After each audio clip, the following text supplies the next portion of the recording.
నామమును బట్టి ప్రభు ఇచ్చినట్టు గొప్ప కృపను బట్టి దేవాతి దేవునికి కృతజ్ఞతాస్తుతులు చెల్లిస్తున్నాను. చేరువచ్చిన మీకు అందరికి కూడా ప్రభు అయిన యేసుక్రీస్తు నామములో వందనాలు. అందరికీ వందనాలు. దేవుడు మనలందరినీ కూడా జ్ఞాపకం చేసుకొని తన రెక్కల నీళ్ళలో కాచి కాపాడుతూ వస్తూ ఉన్నారు. గడిచిన దినాలంతట్లో కూడా ప్రభు క్షేమం మనకు తోడుగా ఉంది. అందుకే మనము ఈరోజు ఆయన సన్నిధిలో నిలవబడి ఉన్నాం. ఎన్నో భయంకరమైన ప్రమాదాలు మనం చూస్తూ ఉన్నాం. ఎన్నో భయంకరమైన ఘోరాలు మన కళ్ళ ఎదురు జరుగుతున్నాయి. కానీ ఎందుకో ప్రభు ఇంకా మనల్ని జ్ఞాపకం చేసుకుంటూ వస్తున్నారు. గడిచిన దినాల్లో మీరు వార్తల్లో చూసినప్పుడు ఒకే ఫ్యామిలీలో 7 మంది కార్ యాక్సిడెంట్లో చనిపోవడం కావచ్చు, ఎంతోమంది సమస్యల గుండా వారు ఆ శోధనలో పడి మరణించడం కావచ్చు. గడిచిన దినాల్లో నేను ఒక వార్త విన్నాను. పిడుగుబడి ఒక ఆయన చనిపోయాడంట వేగూరు ప్రాంతంలో. అలాగా మనం పరిశీలన చేస్తే ఎన్నో పరిస్థితులు సమాజంలో లోకంలో జరుగుతున్నాయి. ఎంతోమంది మరణిస్తున్నారు. మరి మరణించేవారు ఆ చెడ్డవారిని కాదు, బ్రతుకున్నవారు చెడ్డవారిని కాదు. ప్రభు ఎందుకో ఇంకా మనకు అవకాశం ఇచ్చారన్న విషయాన్ని మీకు నేను తెలియచేస్తున్నాను. కానీ సమాజం అనేది ఇంత జరుగుచున్న మార్పు లేని సమాజంగా, మారని సమాజంగా, ప్రత్యేకించి దేవునికి వ్యతిరేకమైన సమాజంగా ఉంటున్నట్లుగా గమనిస్తున్నాను.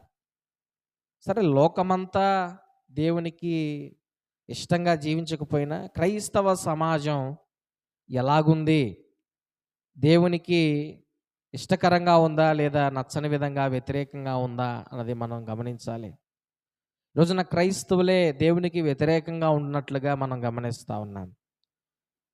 కారణం ఏంటంటే దేవుని మాటలు వినని పక్షాన, దేవుని మాటలు త్రోసిపుచ్చి వారి హృదయంలో దేవునికి స్థానం లేకపోవడం ద్వారా వారిని బట్టి దేవుడు బాధపరచబడతా ఉన్నాడు. గడిచిన దినాల్లో నేను దేవుని మాటలు చదువుతూ ఉండగా నాకు ఒక మాట తారసపడింది. నేను ధ్యానిస్తూ ఉండగా ఆ మాటల్లో ఒక మాట చదువుతూ ఉంటే నాకు ఒక సందేహం కలిగింది. యోహాను సువార్త 15వ అధ్యాయం 18వ వచనంలో మీరు చూస్తే అక్కడ యేసుక్రీస్తు ప్రభు వారు శిష్యులతో అంటున్నారు, లోకము మిమ్మల్ని ద్వేషించిన యెడల మీకంటే ముందుగా నన్ను ద్వేషించునని మీరు ఎరుగుదురు అని అక్కడ యేసయ్య మాట్లాడుతున్నారు. లోకము మిమ్మను ద్వేషించిన యెడల మీకంటే ముందుగా నన్ను ద్వేషించనని మీరు ఎరుగుదురు. లోకం మనుషుల్ని ద్వేషిస్తుందంట. అలాగే వారిని ద్వేషిస్తే దేవుని ద్వేషించినట్లు అని ప్రభువు చెప్తున్నాడు. లోకం అందరినీ ద్వేషిస్తుందా లేదా కొందరినే ద్వేషిస్తుందా? ఆ కొందరినే ఎందుకు లోకం ద్వేషిస్తుంది అని మనం ఆలోచన చేస్తే, ఈ లోకంలో అధికారం బట్టి కొంతమంది ద్వేషించేవారు ఉన్నారు. మమ్మల్ని వారు ఏదైనా చేస్తారేమో అని. కానీ వారి యొక్క భయాన్ని బట్టి మరలా వారు అనుకువగా మారిపోతున్నట్లు మనం చూస్తున్నాం. ధనాన్ని బట్టి మాకంటే వారికి ఎక్కువ ధనం ఉంది అని ద్వేషించేవారు కూడా ఉంటారేమో. కానీ వారి ధనబలాన్ని బట్టి వారు కూడా వారిని ప్రేమించడం ప్రారంభిస్తారు. జ్ఞానాన్ని బట్టి ద్వేషిస్తున్నారా అంటే, జ్ఞానం అనేది మనుషుల్లో అందరిలో ఉంది. ఖచ్చితంగా ఎవరొకరి జ్ఞానం వారికి సహాయపడుతుంది కాబట్టి దాని గురించి కూడా నాకు అంత అనిపించలేదు. అయితే లోకం మనుషుల్ని దేని బట్టి ద్వేషిస్తుంది అనేది మనం ప్రశ్న వేసుకుంటే నాకు అర్థమైన విషయం ఏంటంటే, ఎవరైతే ఈ లోకంలో యథార్థంగా జీవిస్తారో వారిని లోకం ద్వేషిస్తూ ఉంది. యథార్థత అంటే సత్యములో నిలవబడి జీవించడం. యథార్థత అంటే సత్యంలో నిలవబడి జీవించడం. రాజీ పడకుండా దేవుని వాక్యానికి లోబడి నడవడం. రాజీ పడకుండా దేవుని వాక్యానికి లోబడి నడవడం. మూడవదిగా, మనిషికి నచ్చకపోయినా దేవునికి నచ్చేట్లుగా జీవించడం యథార్థత. అయితే యథార్థంగా ఈ విధంగా జీవిస్తున్నప్పుడు ఖచ్చితంగా లోకంలో శ్రమ కలుగుతుంది. ఎందుకంటే నిజం చెప్పేవాడు ఈ లోకంలో ద్వేషించబడతాడు. నిజం చెప్పేవాడు లోకంలో ద్వేషించబడతాడు. సత్యంగా నడిచేవాడిని లోకం ఎప్పుడు ఇష్టపడదు. అందుకే సామెత కూడా ఉంది, యథార్థవాది లోక విరోధి అని. ఏంది? యథార్థవాది, లోక విరోధి. కానీ దాంట్లో ఒక మాట నేను జోడిస్తాను. యథార్థవాది లోక విరోధి, కానీ ఆయన దేవునికి ప్రియుడిగా మార్చబడతాడు. లోకానికి విరోధులు అవ్వచ్చు. ఎందుకు? సత్యంలో నడిచేదాన్ని బట్టి, నిజం చెప్పేదాన్ని బట్టి, రాజీ పడకుండా దేవుని వాక్యంలో నడిచేదాన్ని బట్టి, మనుషులకు నచ్చకపోయినా దేవునికి ఇష్టంగా జీవించేదాన్ని బట్టి లోకం వారిని ద్వేషించవచ్చు, లోకానికి విరోధులు అవ్వచ్చు. మీరు బాగా ఆలకించండి, మీకు అర్థమయ్యేదానికి చెప్తాను. ఈ లోకం అంతా కూడా అబద్ధాల్లో ఆనందిస్తూ ఉంది, లోకపు పాపాన్ని బయట పెడతా ఉంటుంది. కాబట్టి యథార్థంగా ఉండేవారిని లోకం సహించలేదు. ఎందుకంటే లోకం అంతా చీకట్లో నడుస్తుంటే యథార్థవంతుడు వెలుగులో నడుస్తాడు. కాబట్టి ఆ చీకట్లో నడిచేవాడికి యథార్థవంతుడు శత్రువుగా మార్చబడతాడు. ఈ మాటలు మీరు బాగా ఆలకించి ఆలోచించేయండి. ఒక వ్యవస్థలో, ఒక అధికారుల్లో 10 మంది ఉద్యోగం చేస్తున్నారు అనుకుందాం.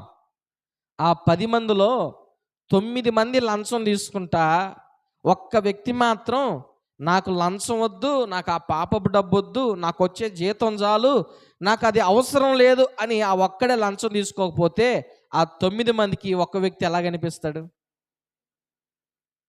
శత్రువేనా? విరోధేనా? ఆయన చేసిన పాపం ఏంది? ఆయన చేసిన పాపం ఏంది? యథార్థంగా ఉండడం, సత్యంలో నడవడం, న్యాయంగా జీవించడం ఆయన చేసిన పాపం. ఆయనకి ఎక్కువ జ్ఞానం ఉందనో, బాగా అందగాడుగా ఉన్నాడనో, అధికారం ఉందనో, డబ్బు ఉందనో కాదు, కేవలం యథార్థంగా జీవిస్తున్నాడు అనే కారణం. ఈ రోజున చాలామంది మనుషులను నేను గమనిస్తున్నాను. యథార్థంగా మాట్లాడితే నచ్చటం లేదు, స్పష్టంగా మాట్లాడితే నచ్చటం లేదు, మంచిగా మాట్లాడినా సత్యంగా మాట్లాడినా నచ్చటం లేదు. వారు ఏమంటున్నారంటే ఈయన మాటలు భలే నేర్చాడు అంటున్నారు. ఏమంటున్నారు? ఈయన మాటలు భలే నేర్చాడు. ఎందుకు? సమాధానం చెప్పలేక, ఆ సత్యానికి జవాబు చెప్పలేక. అలాగని మనం వారితో వాగ్వాదం వేసుకోవాలని, గొడవ పెట్టుకోవాలని, నేనే సత్యమని వారి ముందు ప్రతిష్ట చేసుకోవాలని కాదు నా ఉద్దేశం. ఈ రోజున ఒక మనిషి విరోధంగా మార్చబడిపోతున్నాడు. ప్రభు అన్నాడు, మీతో చదివించాను కదా, లోకం మిమ్మును ద్వేషించిన ఎడల మీకంటే ముందుగా నన్ను ద్వేషించునని మీరు ఎరుగుదురు. లోకం ఎందుకు ద్వేషిస్తుంది శిష్యుల్ని? యేసయ్య కూడా ఎందుకు ద్వేషించబడుతున్నాడంటే యథార్థంగా జీవించాడు కాబట్టి. ఆయన గొప్పింట్లో పుట్టినందుకు ద్వేషించాల ఆయన్ని. ఆయనకి ఈ లోకపరమైన అధికారం ఉందని చెప్పి ద్వేషించాల ఆయన్ని. కేవలం యథార్థంగా జీవిస్తున్నాడు, మాట తప్పకుండా జీవిస్తున్నాడు, సత్యాన్ని బోధిస్తున్నాడు. ధర్మశాస్త్రంలో ఉన్నది ఉన్నట్లుగా బోధించి ఎవరైతే తప్పులు చేస్తున్నారో వారిని ఎత్తి చూపిస్తున్న కారణాన్ని బట్టి యేసయ్య వాళ్ళందరికీ ఏమైపోయాడు తెలుసా? విరోధిగా, శత్రువుగా మారిపోయాడు. యేసుక్రీస్తు ప్రభువారి కంటే ముందుగా సువార్త చేయడానికి వచ్చాడు బాప్తిజం ఇచ్చి యోహాను. ఈయన ఏం చేశాడో తెలుసా? పెద్దవాడైనా, రాజైనా, చిన్నవాడైనా, ఎవడైనా వాడికి వాక్యాన్ని ఒక్కటేగా చెప్పాడు. ఒకరికి ఒక విధంగా, ఇంకొకరికి ఇంకో విధంగా చెప్పలా. సత్యాన్ని సత్యంగా బోధించేవాడు బాప్తిజం ఇచ్చే యోహాను. ఒక రోజున హేరోదు రాజుకు ఆయన చేసే ఆ పొరపాటును బట్టి ఆయన తప్పిదాన్ని ఎత్తి చూపించాడు. ఆయన ఏం చేశాడు?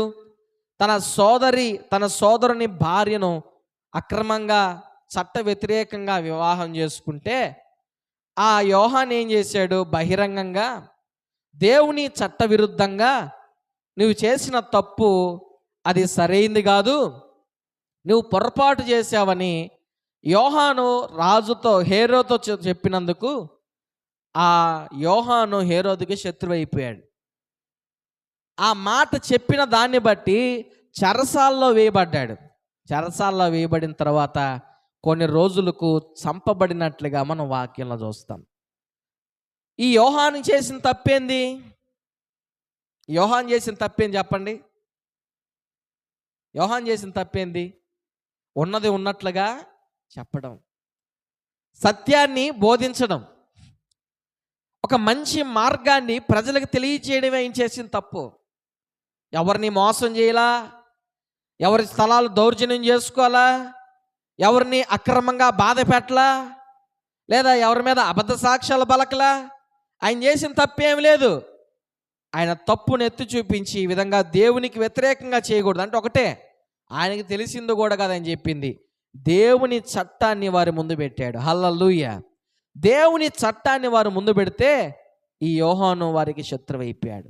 ఈరోజున నేడు చాలామంది మీరు చూస్తూ ఉన్నారు, సత్యంగా జీవించేవారు, మంచిగా బ్రతికేవారు అనేకులకి నచ్చటం లేదు. చార్లెస్ స్పర్జన్ అనే దైవ సేవకుడు ఒక మాట అన్నాడు, తప్పు తెలిసినా మౌనం వహించడం వంచనతో సమానం అంట. తప్పు తెలిసినా మౌనంగా ఉండడం వంచనతో సమానం, సత్యాన్ని చెప్పడం యథార్థం అన్నాడు. అయితే ఈ రోజున ఆ సత్యాన్ని చెప్పే క్రమంలో అనేకులు యోహానులాగా చంపబడుతున్నారు తెలుసా. ఆ సత్యాన్ని చెప్పే క్రమంలో అనేక మంది యోహానులాగా చంపబడుతున్నారు. గడిచిన దినాల్లో దైవ సేవకులు ప్రవీణ్ పగడాల గారిని అలాగే చంపేశారు. రీసెంట్గా మీరు న్యూస్లో చూస్తే అమెరికా ప్రాంతంలో చార్లీ కిర్క్ అనే ఒక వ్యక్తిని 32-33 సంవత్సరాల వయసు వ్యవధిలో ఉంటాడు, యవనస్తుడు, చిన్న బిడ్డలు. ఆయన చేసే పని ఏంటో తెలుసా, దేవుని చట్టాన్ని వారి దేశాన్ని ముందు పెట్టడం. హల్లెలూయా. దేవుని చట్టాన్ని వారి దేశం ముందు పెట్టడం. ఇదిగో మీరు చేసేది సరైంది కాదు, ఇది తప్పు అని యవనస్తుల మధ్యలో డిబేట్లు చేస్తాడు. ఆయన దేనికి వ్యతిరేకం అంటే అబార్షన్లకి వ్యతిరేకం. దేనికి వ్యతిరేకం? అబార్షన్కి వ్యతిరేకం. ఇది కరెక్ట్ కాదు, ఇది దేవుని దృష్టిలో తప్పు అని చెప్తాడు. అలాగే లెస్బియన్స్కి అంటే మగవాళ్ళు ప్రేమించుకుంటున్నారు ఈ రోజుల్లో, ఆడవాళ్ళు పెళ్ళిళ్ళు చేసుకుంటున్నారు, ఇది దేవుని దృష్టిలో తప్పు అని చెప్పాడు. గే సిస్టమ్ అంటే ఈ రోజుల్లో చాలామంది దాన్ని ముసుగులో పడి, అంటే హార్మోన్ ఇన్బ్యాలెన్సో లేకపోతే శరీరం లోపం అని చెప్పుకొని ఈ లోకంలో విచ్చలవిడిగా జీవించే విధానాన్ని ఆయన తప్పుపట్టాడు. అలాగే ఇలాగ ఎన్నో విషయాలు ఆయన ఈ విధంగా జీవించడం కరెక్ట్ కాదు, దేవుడు ఈ విధంగా చెప్పలేదు, ఇది దేవుని సత్యం అని చాలా సూటిగా స్పష్టంగా ఆయన బోధిస్తూ ఉంటే గడిచిన దినాల్లోనే ఆయన ప్రసంగిస్తూ ఉండగా గొంతులో తుపాకీతో కాల్చి చంపేశారు. చాలా దూరం నుంచి ఒక యవనస్తుడు అతన్ని కాల్చి చంపేశాడు. అతనే చంపాడా, అతని వెనక ఎవరున్నారా అన్నది వారు విచారణ చేస్తున్నారు. బహుశా తెలియచ్చో తెలియకపోవచ్చు.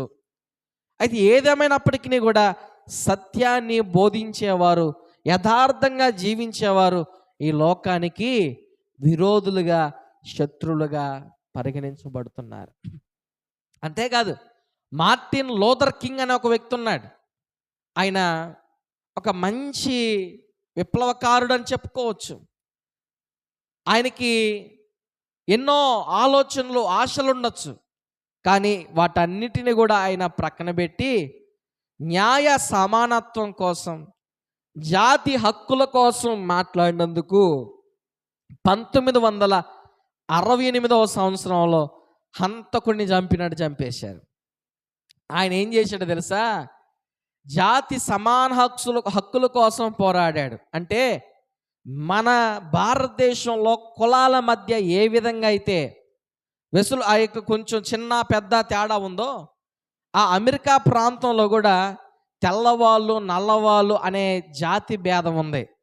నల్లవాళ్ళంటే కొంచెం తక్కువ వారని, తెల్లవాళ్ళంటే కొంచెం మంచి జాతి కలిగిన వాళ్ళన భేదం ఉంది. వీటన్నిటి విషయంలో ఆయన పోరాడాడు. అందరూ సమానమే, అందరూ బాగుండాలి, అందరూ ఐక్యతగా ఉండాలి అన్న దాని కొరకు పోరాడి చట్టాలు తెచ్చి అందరినీ ఒక మంచి స్థితిలో నిలవబెట్టాలని ఆయన ప్రయత్నం. ఐ హ్యావ్ ఎ డ్రీమ్ అనే ఒక ప్రసంగాల ద్వారా అనేకుల జీవితాలను ఆయన మలిచాడు. అలాంటి వ్యక్తిని కూడా తన బాల్కనీలో నిలవబడుతున్నప్పుడు ఏప్రిల్ 4వ తేదీ సాయంత్రం 6 గంటలప్పుడు తుపాకీతో కాల్చేశారు. ఆయన కూడా హాస్పిటల్కి పోతుండగానే చనిపోయాడు. ఆయన గురించి కూడా 32, 39 సంవత్సరాల వయసులోనే ఆయన చనిపోయాడని చరిత్ర చెప్తా ఉంది. ఈ మాటలు మీకు నేను చెప్పడానికి కారణం ఏంటో తెలుసా? ఈరోజు నేను చాలామంది సత్యం వైపుగా నిలబడలేని స్థితిలో సమాజం వారిని భయపెడతా ఉంది. యథార్థంగా జీవించనివ్వకుండా సమాజం మనుషుల్ని భయపెడతా ఉంది. అందుకే బైబిల్లో ఒక అద్భుతమైన మాట ఉందండి. మత్తయి సువార్త 10వ అధ్యాయము 28వ వచనాన్ని మీరు చూస్తే అక్కడున్న మాట, మత్తయి సువార్త 10వ అధ్యాయము 28వ వచనం, మరియు ఆత్మను చంపనేరక దేహమునే చంపువారికి భయపడకుడు గాని ఆత్మను దేహమును కూడా నరకములో నశింపజేయగలవానికి మిక్కిలి భయపడుడి. దేవుని వాక్యం సెలవిస్తుంది, ఆత్మను చంపనేరక శరీరమును చంపువారికి భయపడబాకండి, ఆత్మను దేహమును కూడా నరకములో నశింపజేయ వాళ్ళకి మిక్కిలి భయపడండి. ఈ రోజున చాలామంది మనుషులకు భయపడి వారి ఎదుట తప్పు అని తెలుస్తున్న మౌనం వహించి వంచనగా బ్రతుకుతున్నారు. సత్యాన్ని వారి జీవితం నుంచి దూరం చేసుకుంటున్నారు. యథార్థతను విడిచిపెడుతున్నారు. ఎందుకు చెప్పండి?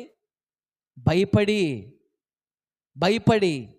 మీరు బైబిల్లో గమనిస్తే పేతురు అనే ఆయన యేసును ప్రేమించాడు, కానీ మహాయాజకుని ఇంట భయముతో నేను ఆయనను ఎరగను అని 3 సార్లు చెప్పాడు. ఎందుకు పేతురు యేసును ఎరగనని 3 సార్లు చెప్పాడు చెప్పండి? ఎందుకు ఎరగనని చెప్పాడు? మనుషులకి భయపడి 3 సార్లు ఎరగనని పేతురు జవాబిచ్చాడు. పిలాతు యేసు ముందే ఉన్నాడు, యేసు న్యాయవంతుడని చెప్పాడు, యథార్థవంతుడని చెప్పాడు, కానీ ప్రజలకు భయపడి యేసును శిలువ మరణానికి అప్పగించాడు. ఈ రోజున చాలామంది మనుషులకు భయపడి యథార్థతని విడిచిపెడుతున్నారు. మనుషులు కలిగించే ఒత్తిళ్ల వలన చాలామంది యథార్థంగా జీవించడం మానేస్తున్నారు. మీరు గమనిస్తే బైబిల్లో అహరోను ఉన్నాడు. ఈయన ఎవరో తెలుసా? మోషే అన్న. ఈ అహరోను మోషే 40 పగలు 40 రాత్రులు దేవుని దగ్గరికి వెళ్ళి ప్రార్థన చేస్తున్న సమయంలో ప్రజలు చేసిన ఒత్తిడి వలన ఒక బంగారు దూడ విగ్రహమునకు ఈయన పర్మిషన్ ఇచ్చి నిజమైన దేవుని ఆరాధనలో నిలవబడలేని స్థితిలోకి వెళ్ళిపోయాడు. హేరోదు అనే వ్యక్తి, మీరు ఇందాక విన్నారు, సత్యం చెప్పినందుకు యోహాన్ను చెరసాల్లో వేశాడు, కానీ అతన్ని చంపాలనుకోలేదు హేరోదు. కానీ ఇచ్చిన ఆ మాటను బట్టి, ఒత్తిడిని బట్టి యోహాన్ను చంపేశాడు. ఈ మాటలు మీకు ఎందుకు నేను చెప్తా ఉన్నానంటే, మనుషులు యథార్థంగానే ఉన్నారు, మంచోళ్ళుగానే ఉన్నారు, కానీ చాలామంది భయానికి ఆ యథార్థతను పోగొట్టుకుంటున్నారు. చాలామంది ఒత్తిళ్ళ వలన ఆ యథార్థతను పోగొట్టుకుంటున్నారు. ఆ ఒత్తిళ్ళు ఇష్టమైన వారు పెట్టే ఒత్తిళ్ళు కావచ్చు, భయంతో కూడిన ఒత్తిళ్ళు కావచ్చు, లేదా ఇంకోటి కావచ్చు. చాలామంది ఈ రోజున ఎట్లా జీవిస్తున్నారో తెలుసా? లోకానికి ఇష్టలుగా జీవిస్తూ ఉన్నారు. ప్రభు అన్నాడు, లోకం మిమ్మును ద్వేషిస్తే నన్ను కూడా ద్వేషించిందని మీరు ఎరగాలి. ఎందుకు లోకం మిమ్మల్ని ద్వేషిస్తుంది? మీరు యథార్థంగా జీవిస్తున్నారు. 9 మంది చీకట్లో నడుస్తుంటే నీవు మాత్రమే వెలుగులో నడుస్తున్నావు, కాబట్టి నీ వారికి శత్రువుగా ఉన్నావు. అయితే గుర్తుపెట్టుకో, యథార్థంగా జీవించడం ద్వారా నీ శరీరం గాయపరచబడొచ్చేమో. నీవు ఒక్కటేగా ఈ గ్రామంలో కావచ్చు, ఈ ఊరిలో కావచ్చు, నువ్వు నివసిస్తున్న ఆ యొక్క ప్రాంతంలో, నీ ఉద్యోగంలో నువ్వు ఒంటరి వ్యక్తిగా మిగిలిపోయి ఉండొచ్చు. కానీ ప్రభు మీతో చెప్తున్నారు, శరీరాన్ని, దేహమును చంపేవారికి మీరు భయపడకూడదు, కానీ ఆత్మను, దేహమును నరకములో వేయగలిగిన వారికి మిక్కిలి మీరు భయపడండి. ఈ రోజున ఈ లోకంలో మనల్ని ఎంతోమంది బాధ పెడుతూ ఉండొచ్చు. ఎంతోమంది హింసిస్తూ ఉండొచ్చు, కానీ ఇది శాశ్వతమైన జీవితం కాదు. చార్లీ కిర్క్కి తెలియకపోయి ఉండొచ్చు నన్ను చంపేస్తారని. బాప్తిస్మం ఇచ్చే యోహానుకి కూడా తెలియకపోయి ఉండొచ్చు నన్ను చంపేస్తారని. మార్టిన్ లూథర్కి కూడా తెలియకపోయి ఉండొచ్చు నన్ను చంపేస్తారని. కానీ వారు తప్పు అని తెలిసినప్పుడు మౌనంగా ఉండలేదు, కానీ సత్యం ప్రకటించి యథార్థవంతులుగా చచ్చిపోయారు. గట్టిగా చప్పట్లు కొట్టండి యేసు నామములో. హల్లెలూయా. తప్పు అని తెలిసిన మౌనంగా ఉండి వంచన చేయలేదు, వంచకులుగా వారు చచ్చిపోలేదు. సత్యాన్ని ప్రకటించి యథార్థవంతులుగా చచ్చిపోయారు. ఈ రోజున చాలామంది వంచకులుగా చచ్చిపోతున్నారు, మోసగాళ్ళగా చచ్చిపోతున్నారు. గుర్తుపెట్టుకోండి, మోసగాళ్ళగా చచ్చిపోతా ఉన్నారు. యథార్థవంతులుగా చనిపోయే క్రైస్తవులు లేకుండా పోయారు. ఏదో అంటుంటారు సామెత, సింహం ఏనుగు బతికినా వెయ్యే, చచ్చినా వేయనా, అంతేనా సామెత? అంటే మనం బ్రతికినా కూడా యథార్థంగా ఉండాలి, చనిపోయేటప్పుడు కూడా యథార్థంగా చనిపోవాలా. వంచకులుగా చనిపోకూడదు. ప్రలోభాలకు గురై వాళ్ళ వల్ల భయం పడో, లేకపోతే పలానోళ్ళు ఒత్తిడి చేశారనో. ఈ రోజున చాలామంది చెప్తా ఉంటారు, సమస్యల వల్ల నేను పాడైపోయాను సార్, ఒత్తిళ్ళ వల్ల నేను పాడైపోయాను సార్, భయానికి నేను ఈ తప్పు చేయాల్సి వచ్చింది. గుర్తుపెట్టుకోండి, నువ్వు వంచకుడుగా చనిపోయేదానికంటే, నీ శరీరాన్ని చంపేస్తారు లేకపోతే ఇంకేదైనా చేస్తారని భయపడి తప్పు చేసేదానికంటే బ్రతికిన కొన్ని రోజులైనా యథార్థంగా చచ్చిపోవడం మేలన్నది ఈ రోజున మీతో నేను తెలియచేస్తా ఉన్నాను. నువ్వే రోజుకైనా చచ్చిపోతావు, నువ్వేం శాశ్వతంగా బ్రతుకుండవు. ఒక రోజున మరణం నిన్ను తాకుతుంది. గడిచిన దినాలు చెప్పానా, ఒక ఆయన పశువులు మేపేదానికి పోయాడు పొలంలోకి, వర్షంలో పిడుగుపాటుకు చనిపోయాడు. ఆయన అనుకో ఉంటాడా? అసలు అనుకో ఉంటాడా? ఊహ కూడా వచ్చుంటుందా? పిడుగు నా మీద పడుతుంది నేను చచ్చిపోతాను అనుకో ఉంటాడా? గడిచిన దినాల్లో కారు యాక్సిడెంట్, వారు వేరే వాళ్ళ బంధువులు హాస్పిటల్లో పరామర్శించడానికి పోయి వస్తూ ఉండగా టిప్పర్ లారీని గుద్దేసి 7 మంది స్పాట్లో చచ్చిపోయారు. అనుకో ఉంటారా? అంటే ఎందుకు ఈ విషయాలు చెప్తున్నానంటే, మరణం అనేది ఏ సమయంలో మనిషిని తాకొచ్చు, ఎలాగైనా మనిషిని తాకొచ్చు. గడిచిన దినాల్లో న్యూస్ చూసే నేను, ఫన్నీ న్యూస్. ఒక 10 మంది పెన్నా నదిలో పేకాట పోయాడారంట. పేకాట ఆడేదానికి సోమశిలలో నుంచి నీళ్ళు వదిలేరంట. వారికి తెలియదు వదిలిన సంగతి. నీళ్ళు వచ్చేసేయి, భయం వచ్చేసి చచ్చిపోతామని. అప్పుడు పోలీసు డైల్ 100కి ఫోన్ చేస్తే అధికారులు వచ్చి వారు రక్షించారు. అట్లాగా బ్రతికారు అనుకోండి. చెప్తున్నాను, అంటే సమస్య ప్రమాదం అనేది ఎలాగైనా మనిషిని తాకొచ్చు, ఎలాగైనా వస్తుంది. కానీ ఆ బ్రతికే కొన్నాళ్ళైనా మనిషి యథార్థంగా చచ్చిపోతున్నాడా? లోకం నిన్ను ప్రేమిస్తుంది, లోకం నిన్ను ఇష్టపడుతుందంటే నీలో యథార్థత లేనట్టే. లోకానికి నువ్వు నచ్చావు, ప్రశంసిస్తుందంటే నువ్వు యథార్థంగా లేనట్లే. తప్పిపోయావు, ఒత్తిళ్ళ వల్ల తప్పిపోయావు, ప్రలోభాలకు గురి తప్పిపోయావు, లోకాశలను బట్టి తప్పిపోయావు, యథార్థతను విడిచిపెట్టేశావు. ఈరోజున చాలామంది క్రైస్తవులు అనేకమైన కారణాల చేత వారి ఊరిలో సాక్ష్యాన్ని పోగొట్టుకుంటున్నారు, వారింట్లో సాక్ష్యాన్ని పోగొట్టుకుంటున్నారు, వారి బంధువుల దగ్గర సాక్ష్యాన్ని పోగొట్టుకుంటున్నారు. ఒత్తిళ్ళు, భయం. పేతురు భయానికి యేసయ్య నాకు తెలియదని చెప్పాడు. నిజానికి యేసయ్యానికి తెలియదా? పిలాతు ప్రజల భయానికి యేసును శిలువ మరణానికి అప్పగించాడు. పిలాతుకు యేసు నీతిమంతుడని తెలియదా? తన భార్య కూడా చెప్పింది కదా, ఆ పరిశుద్ధుని జోలికి నువ్వు పోవద్దని చెప్పిందే. చూడండి ఈరోజు నా మనుషుల భయానికి చేసే పొరపాటు. సౌలు రాజు పరిస్థితి కూడా అదే. అమాలేకీయుల్ని పూర్తిగా నీవు నాశనం చేయని ప్రభువు చెప్తే,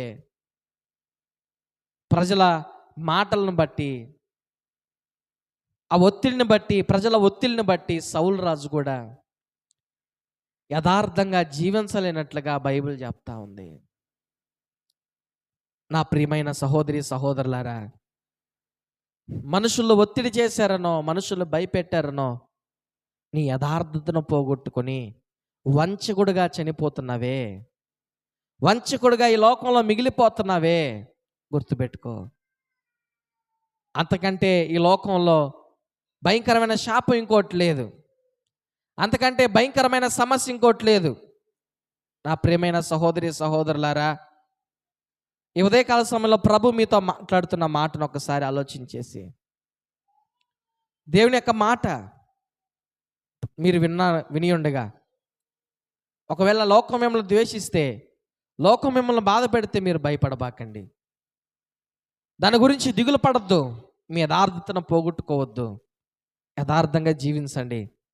యథార్థవంతులు దేవుని ముఖ దర్శనాన్ని చూస్తారు. యథార్థవంతులు పడిపోయినా తిరిగి లేస్తారు. ప్రభు వారిని లేపుతాడు. ఆయన నీకు తోడుగా ఉంటాడు. ఎవరు నీకు తోడుగా లేకపోయి ఉండొచ్చు, ప్రభు నీకు సమీపంగాను నీ పక్షాన ఉండి నీ కుటుంబానికి క్షేమాన్ని దయచేస్తాడు. ఎప్పుడంటే భయానికి ఒత్తిళ్ళకి నువ్వు వంచకుడుగా మారనప్పుడు, యథార్థతను పోగొట్టుకున్నప్పుడు, నువ్వు యథార్థతలో నిలబడినప్పుడు నీకు ఎవరు లేకపోయినా దేవుడు నీకు తోడుగా ఉంటాడు. అటు కృప కొరకై నువ్వు ఈ లోకంలో ముందుకు కొనసాగేదాని కొరకై ప్రార్థన చేద్దాం. తల్ల ఉంచి కళ్ళు మూసుకుందాం. ప్రభునితో మాట్లాడిన మాటలు ఒకసారి నిజమే, ప్రభునితో మాట్లాడారు. నేను